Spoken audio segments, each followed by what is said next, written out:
La guerre est-elle déclarée entre le prince Harry et le reste de la famille royale d'Angleterre? Il semblerait que les hostilités aient débuté il y a bien longtemps.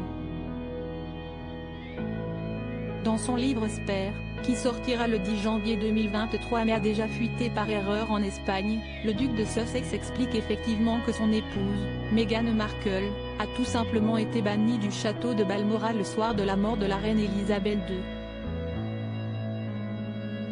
Le 8 septembre dernier, alors que Buckingham Palace annonçait que l'état de la souveraine était alarmant, tout le monde s'était précipité dans sa direction en urgence.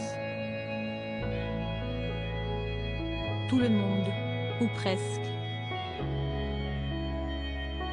Ne parle plus jamais d'elle comme ça, comme il le rappelle dans ses mémoires. Le prince Harry devait, à ce moment-là, assister à la cérémonie des Royal Child Awards à Londres avec sa femme quand il a décidé d'annuler pour prendre l'avion.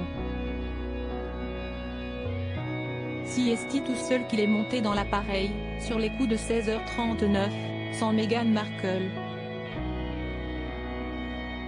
Et pour cause. Durant ce laps de temps, il aurait reçu certaines instructions de la part de son père, le roi Charles III, notamment sur le fait qu'il avait interdiction formelle d'amener son épouse avec lui. Ne parle plus jamais d'elle comme ça, aurait alors dit, à son père, le duc de Sussex. Meghan Markle n'était pas la seule absente au chevet d'Elisabeth II ce jour-là. Alors que le prince William était arrivé en trombe en Écosse, Kate Middleton était restée à la maison pour s'occuper de George, 9 ans, Charlotte, 7 ans et Louis, 4 ans. On savait déjà, de sources plus ou moins sûres, que le prince Harry avait passé une soirée très solitaire, le 8 septembre 2022. Il était privé de sa femme, Meghan Markle, mais il aurait aussi été exclu de la table de son père et de son grand frère lors du dîner.